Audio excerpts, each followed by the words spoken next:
우리 지난주에는 우리 예수님께서 우리와 같은 육체를 입으신 우리 형제가 되기를 부끄러워하지 아니하셨다. 이제 그렇게 말씀하셨고, 이 큰 구원을 우리가 이렇게 얻은 자들이다 말씀을 드렸습니다. 이제 오늘은 이제 모세와 예수님을 비교하는데요. 그 앞에 1절에 요약하고 있습니다. 그러므로 하늘의 부르심을 입은 거룩한 형제들아. 우리가 누군지를 정리해 주는 거죠. 우리는 누굽니까? 예수님의 형제라고 말하고 있습니다. 예수님의 형제라. 예수님과 한 가족이다. 예수님과는 허물이 없이 다 나눌 수가 있다. 예수님이 가진 것 언제든지 내가 다 누릴 수가 있다. 예수님의 형제다. 그래서 우리 예수님이 앞에서 우리를 형제라 부르기를 부끄러워하지 아니하시고, 그래서 이어서 이제 우리는 누군가? 우리는 예수님의 형제다. 두 번째, 우리는 누구라고요? 거룩한 자들이다. 두 가지 뜻이 있습니다. 하나는 거룩해야 된다 뜻도 있고요. 또 하나는 이미 거룩하게 함을 입은 의롭다 함을 얻은 자들이다. 예수님 때문에 거룩해야 됩니다. 그러나 더 중요한 것은 우리는 이미 예수님으로 인하여, 그래서 형제가 된 거예요. 거룩해 하심을 입었기 때문에 예수님의 형제라 불림을 받는 겁니다. 이미 거룩해 하심을 입었다. 이게 우리다. 그리고 또 한 가지, 우리는 누굴까요? 하늘의 부르심을 입었다. 이게 아주 중요한 말이죠. 하늘의 부르심을 입었다는 말은요, 하늘로의 부르심을 입었다는 말이에요. 하늘의 부르심하고요, 하늘로의 부르심하고는 완전히 다릅니다. 하늘의 부르심은요, 예수 안 믿는 사람도 하늘의 부르심을 받습니다. 대통령, 정치인, 군인, 교사, 하나님께서 이 세상 질서를 운행하기 위해서 다 맡긴 겁니다. 하늘의 부르심을 받은 자들. 그러나 그들은 뭐예요? 하늘로의 부르심은 받지 못한 겁니다. 제일 부러운 사람이 누구냐? 하늘로의 부르심을 받은 사람이에요.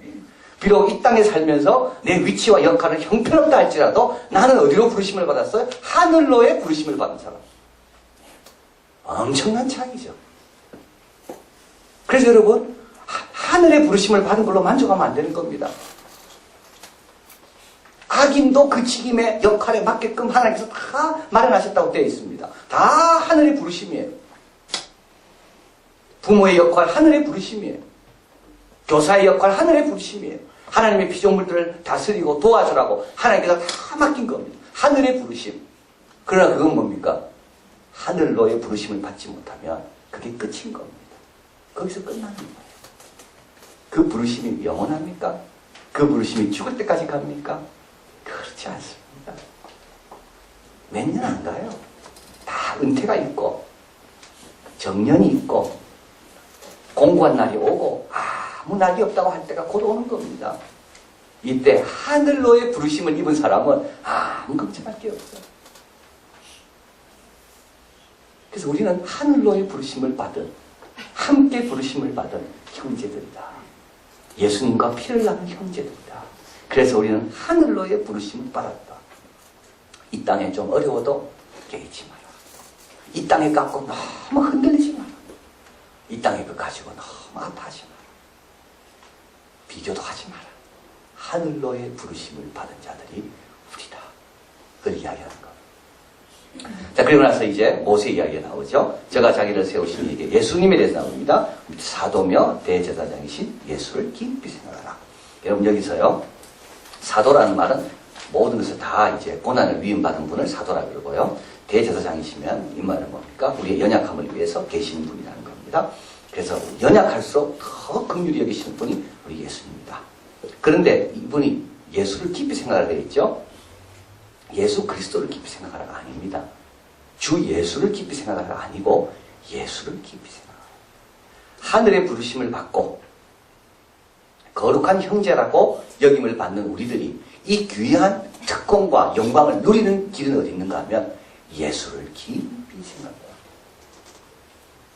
왜 예수라고 했을까요? 예수 그리스도를 하지 않고요. 예수의 인간을 생각해 보라는 거예요. 예수님이 인간으로서 당한 걸 생각해 보라는 거예요.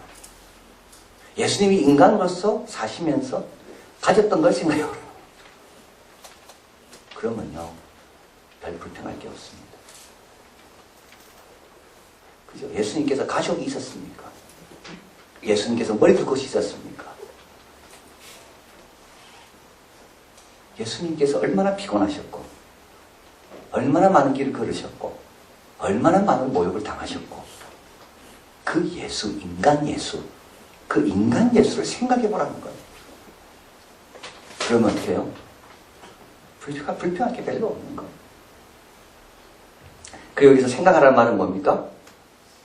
적용하라는 말입니다. 적용해라. 예수님을 적용해라.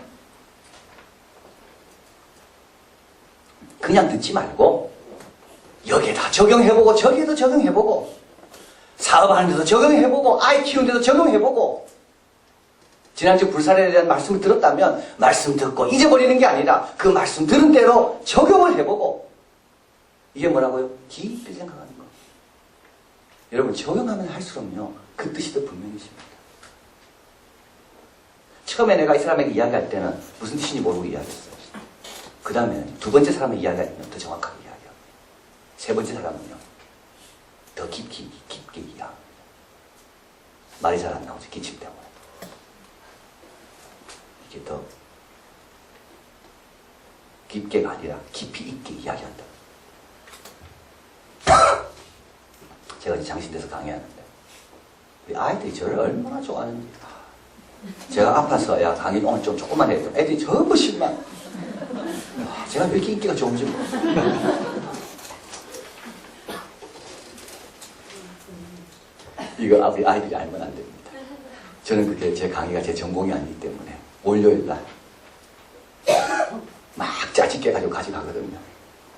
짜집게 가지고 가져가도 뭐 있는 것처럼 잘 연결시켜서 이렇게 하면 애들이 얼마나 좋아하는지. 어떤 애는 그래요. 야, 이 수업은 필기할 게 너무 많다. 별로 없는데 나도 지금 어제 하루 전날 준비해가지고 가져간. 근데 제가 이제 기침이 자꾸 하니까 수업하다가 어저께 야, 그 애들이 반응이 너무 훌륭하더라고. 애들이 다 아주 기쁨으로 웃어주더라고. 그러니까 고통이 가벼워지더라고. 인상 쓰는 사람 한 명도 없이 제가 기침할 때마다 아이들이 다 웃어줘. 그러니까 제가 고통이 반감이 되는 거예요. 또 기침하나. 그게 아니에요. 지금 3주째거든요. 그 수업도 기침이 지금.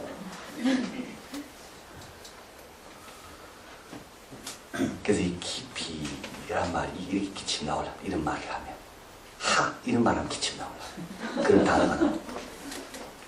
제가 먼저 드린 거 뭐냐면 여러분 들은 것 갖고는 절대 안 된다는 겁니다. 그걸 자꾸 적용해야지만이 그게 내게 된다는 말이에요. 설교 들은 걸 혼자 갖고 있으면 절대 자기 거 안 됩니다. 그걸 자꾸 가져가고 나누든지 자녀와 나누든지 직장 동료와 나누든지 자꾸 예배 끝나고 가면서 나누는 순간부터 그게 더 깊어지고 더 자기게 된다는 겁니다. 이게 바로 예수를 깊게 생각하는 겁니다. 자꾸 적용시켜보는 거예요. 예수님이 우리 형제라는 걸 자꾸 적용시켜보는 거예요. 형제의 삶이 어떤 건가? 그러면 내가 예수님 형제라는 게 얼마나 나에게 큰 축복이고 특권이고 영광인가? 자꾸 생각해보는 거예요. 그러면 이게 정말 달고 오묘함이 자꾸 느껴지게 되고 그게 뺏기지 않는 겁니다. 생명씨가 딱 떨어졌는데 그게 옥토입니다. 그게 그 맛이 옥토입니다. 100배 열매 맺는 옥토. 자, 그래서 하늘의 부르심을 받았다 너희들이 예수님의 형제다. 그리고 이미 거룩하게 하심을 입었다. 그리고 예수님은 자비로운 대제사장이다. 이걸 자꾸 생각해보라는 거예요. 적용해봐라 이거를. 자, 그러면서 모세 이야기를 합니다. 자, 여러분 이제 집 이야기가 나오죠. 집 지은 이가 4절에 있으니 만물을 지으시는 이는 하나님이십니다. 또 모세는 장래에 말할 것을 증거하기 위하여 하나님이 온 집에서 사환으로 충성하였고 그리스도는 그 집 맡은 아들로 충성하였다. 충성했지만 충성이 다르죠. 한 사람은 집 주인으로 충성하는 거고 한 사람은 집 종으로 충성하는 거고 그리스도는 그 집 맡은 아들로 충성하였습니다. 6절 그 다음 읽어볼까요? 우리가 소망의 담대함과 자랑을 끝까지 견고히 잡으면 그의 집이라. 우리 예수님께서 오신 목적이 있습니다. 첫째는 구원입니다. 그러나 구원만이 아닙니다. 뭐예요? 우리 집을 짓는 겁니다. 우리 주님 목 쓰셨죠. 집 잘 지으면 누가 거할 건데요? 누가 거하는데요? 하나님이 거하시는 거예요. 하나님이 거하기에 너무 편한 집이 우리가 되도록 주님께서는 계속 집을 짓는 거예요. 그래서 우리를 구원하신 예수님께서 영원한 대제사장이 되셔서 계속적으로 우리 이 집이 하나님 거하기에 아름답고 편안하고 복된 집이 될 수 있도록 우리 예수님께서 계속 충성하고 계신다는 겁니다. 모세는 그때뿐입니다. 여러분, 공작, 붓다, 예수님 비교가 왜 안 돼요? 예수님은 지금도 일하십니다. 이게 차이가 나는 거예요. 모세는 그때 모세가 120년 동안만 일했을 뿐이에요. 그것도 40년 동안. 80대 부름받아서 40년 동안. 그때만 충성했어요. 그때만 모세덕을 볼 수 있는 거예요. 그러나 지금 모세덕 보는 사람은 아무도 없습니다. 그러나 예수님 덕은 영원토록 볼 수 있습니다. 이게 예수님과 모든 다른 피조물과의 차이입니다. 엄청난 차이 아닙니까? 공자의 덕을 지금 보나요? 공자와 함께 살았던 제 아들이나 조금 보지요. 부처의 가르침을 누구만 받나요? 부처님과 함께 길을 걸었던 그 제 아들만 가는 겁니다. 여기 적어드린 거 한번 보겠습니다. 모세는 일시적인 종입니다. 예수님은 영원하신 하나님입니다. 모세는 장차올 계시를 증거하는 자였습니다. 예수님은 계시 자체입니다. 모세는 집의 한 부분이었습니다. 예수님은 집을 지으신 분입니다. 모세는 하나님을 사랑했습니다. 예수님은 하나님이십니다. 이렇게 차이가 납니다. 모세는 억지로 사명을 감당했습니다. 처음에 안 하려고 그랬잖아요. 모세는 나는 뭐 입이 둔한다고 다른 보낼 만한 사람을 보내라고. 그러나 예수님은 기쁨으로 사명을 감당했습니다. 모세는 이스라엘 백성을 위해 택함 받았지만 우리 예수님은 온 인류를 위해 부름받은 거예요. 모세는 그의 임기가 끝이 있지만 예수님은 그의 임기가 영원하다. 오늘도 예수님은 우리를 위해 기도하고 계시는 자비로운 대제사장이십니다. 신자의 안전은 보장되어 있는 겁니다. 영원한 대제사장이 우리를 구원하실 뿐만 아니라 하나님이 거하실 집이 되기 위해서 계속 우리를 위해 기도하고 도우시는 예수님이 계시기 때문에 우리는 안전하다. 우리 지난주 주일날 예배 끝나고 5시에 장충교회 다녀왔습니다. 우리 건축위원들이요. 여러분, 그 장충교회는 신라호텔 바로 맞은편에 있습니다. 그래서 그 교회는 지붕이 아주 멋있게 지었다. 이게 푸른색입니다. 근데 그게 나는 뭔지 몰랐어요. 그게 동이에요. 원래 동은 브라운색 아닙니까? 근데 그게 50년, 60년, 좋은 동이 5, 60년 되면 동의 색깔이 푸른색으로 변한다. 근데 그 동은 독일에서 일부러 50년의 색깔이 나도록 산화작용을 지켜서 가져왔어요. 그래가지고 그 교회를 천정을 동으로. 그래가지고 가운데 길이 있고 이쪽에 5층, 지하 5층. 이쪽에도 6층, 지하 3층. 농구장도 있고 얼마나 잘 지었는지. 한번 지나가서 한번 보십시오. 파란 집. 근데 여러분, 그 교회의 자랑은 외관이 아닙니다. 그 교회의 자랑은 뭘까요? 그 안에 쓴 페인트와 재료입니다. 규조토.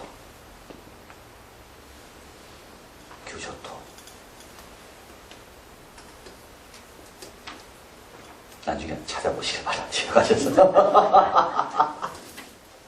플랑크톤인가 뭐 그렇다 그래요. 그 건축의 개념은 그렇습니다. 집에서 제일 중요한 게 뭘까? 건물이 아닙니다. 집에서 제일 중요한 건 그 집에 사는 사람입니다. 그 집에 들어왔을 때 편안한 것이 제일 중요한 겁니다.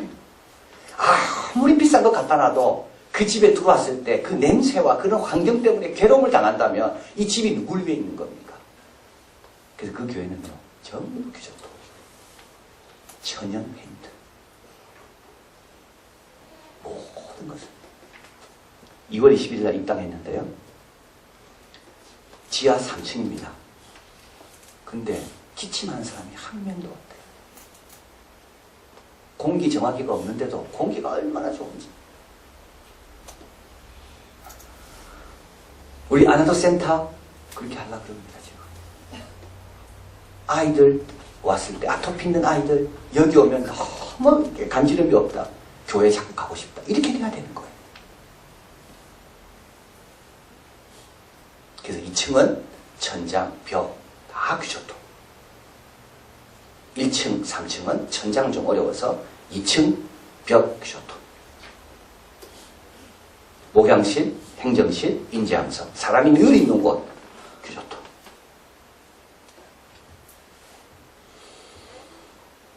집에서 제일 중요한 게 뭘까요?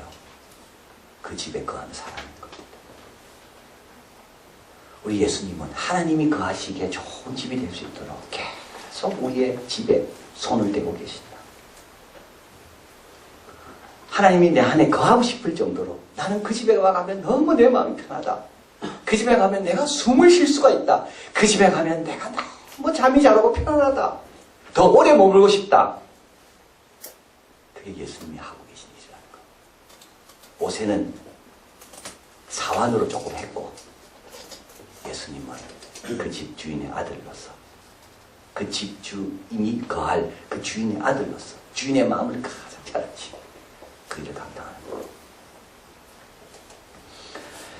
자, 그래서 참 우리는 너무 감사하고요. 이제 그래서 우리 성도는 어떻게 해야 됩니까? 여기서 이제 두 가지인데요. 하나는 두 가지가 계속 같이 나오죠. 뭐가 나옵니까? 예수님께서 우리를 구원하실 뿐만 아니라 집위로 지어가신다. 그거고요. 또 한 가지는 또 뭡니까? 우리의 믿음은 두 종류의 믿음이 필요한데, 첫째는 예수님을 영접하는 구원에 이르는 믿음이 있어야 되고, 그 믿음 가지고 또 안 된다는 겁니다. 계속 주님을 적용하고 묵상하고 끝까지 주님을 붙드는 또 다른 종류의 믿음이 있어야 된다는 거예요. 그래서 출애굽의 믿음만 갖고는 안 되는 거예요. 약속의 땅에 못 들어가는 거예요. 출애굽의 믿음이 있었지만 광야를 지날 때 그 광야에서 또 필요한 또 다른 종류의 믿음이 있어야 된다는 겁니다. 그걸 여기서 이야기하는 거예요. 근데 이스라엘 백성은 출애굽은 잘했습니다. 그러나 광야에서 그 믿음이 없어서 안식에 다 못 들어간 거예요. 그래서 지금 히브리서 독자에게 히브리서 저자는 이렇게 이야기하는 겁니다. 당신들 믿음의 출발은 잘했지만 그러나 출발 잘했다고 보장된 건 아니다. 광야의 길을 갈 때는 광야의 길에 걸맞는 또 다른 믿음이 필요하다. 그거 지금 이야기하는 겁니다. 자, 그래서 이스라엘 백성은 충성하지 못했죠. 광야에서요. 자, 그래서 한번 보겠습니다. 8절 같이 읽어볼까요? 노하심을 격동하여 광야에서 시험하던 때와 같이 너희 마음을 강팍해 하지 말라. 예, 광야의 때 실패했다는 겁니다. 출애굽은 잘했습니다. 꼭 기억하십시오. 출애굽은 누구라도 잘할 수가 있습니다. 그러나 광야에서는요, 또 다른 문제라는 겁니다. 예수님이 우리를 구원하시는 거하고 우리를 주님이 거하실 집으로 지어가는 거하고는 또 다른 문제라는 겁니다. 자, 그래서 노하심의 격동하심을 광야에서 심을 때까지 너희 마음을 격동하게 하지 말라. 그 다음에 또 뒤로 가볼까요? 처음 시작할 때 15절 성경에서 일렀을 때 오늘날 너희가 그 음성을 듣거든 노하심을 격동할 때와 같이 너희 마음을 강팍해 하지 말라. 이게 다 언제 때 이래 된 의미입니까? 광야에서. 여러분, 그래서 광야는 절대 쉽지 않습니다. 이스라엘 백성이 약해서 넘어진 게 아니라요, 광야가 힘들기 때문에 넘어진 거예요. 광야는 쉽지 않아요. 그래서 이제 출애굽 했습니다. 예수님 신앙 영접하고 이제 새 출발했습니다. 그 다음에 또 우리는 어디로 들어가기 시작합니까? 애굽에 있지 않고요. 광야에 있는 거예요. 그래서 광야를 잘 가야 되는데 어떻게 하면 잘 갈 수 있는가? 첫째는 뭡니까? 15절에 성경에 일렀을때 말씀을 자꾸 들어야 됩니다. 근데 여기서 말씀 듣는다는 건 히브리에서 강조하는 것은 공적으로 듣는 겁니다. 사적으로 듣는 게 아니고 공적으로. 공적으로 듣는 건 위험합니다. 왜냐하면 그 당시 교회가 핍박, 위험 가운데 있었기 때문에. 교회에 모인다는 자체가 어려운 일이에요. 그런데도 불구하고 광야에서 승리하려면 그 위험을 감수하고 교회로 와야 된다는 거예요. 다른 방법이 없다는 거예요. 그게 첫째, 말씀을 들으라. 두 번째, 19절에 믿지 아니함으로 광야에서 자꾸 믿어야 된다. 광야가 가데스 바네아에서 안악자손 같은 큰 사람이 있다 할지라도 하나님이 함께 하시면 이길 수 있어요. 광야에서는 믿어야 된다. 광야에서는 뭐가 필요하다고요? 보이는 것이 아니라 믿음이 필요하다. 믿으라.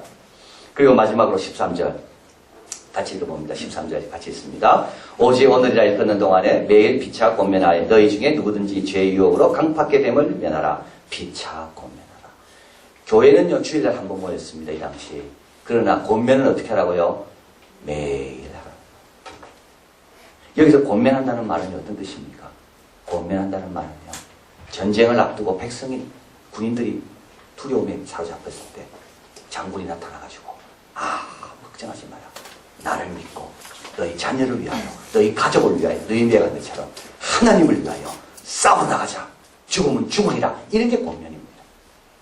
이 권면은 영세주의자적인 반응이 아닙니다. 뭐 안 될 건데 그게 아니에요. 권면은 하나님이 개입하시면 언제든지 바뀔 수가 있다. 아무 걱정하지 마라. 그래서 엘리자베스 1세가 스페인의 무적 함대 앞에서 영국군이 뜰 때 이야기했잖아요. 나는 여자라도 하나님께서 나에게 사자의 심장을 주셨다. 오늘날 당신들처럼 영광스럽고 명예로운 사람은 내가 본 적이 없다. 이게 권면인 거예요. 매일 권면하라. 근데 이렇게 권면하려면 어떻게 돼야 돼요? 예수님을 깊이 묵상해야 되는 겁니다.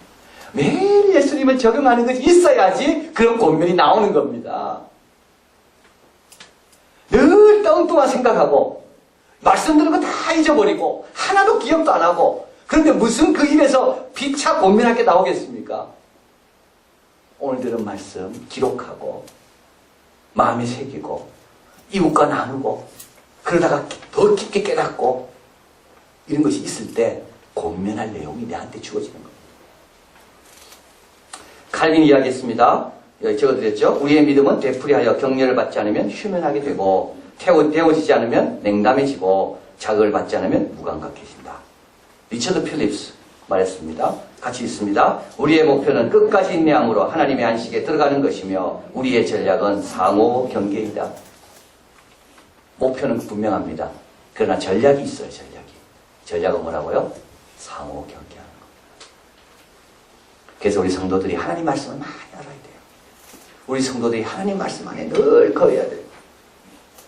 그래야지 매일 피차 권면할 수가 있는 겁니다.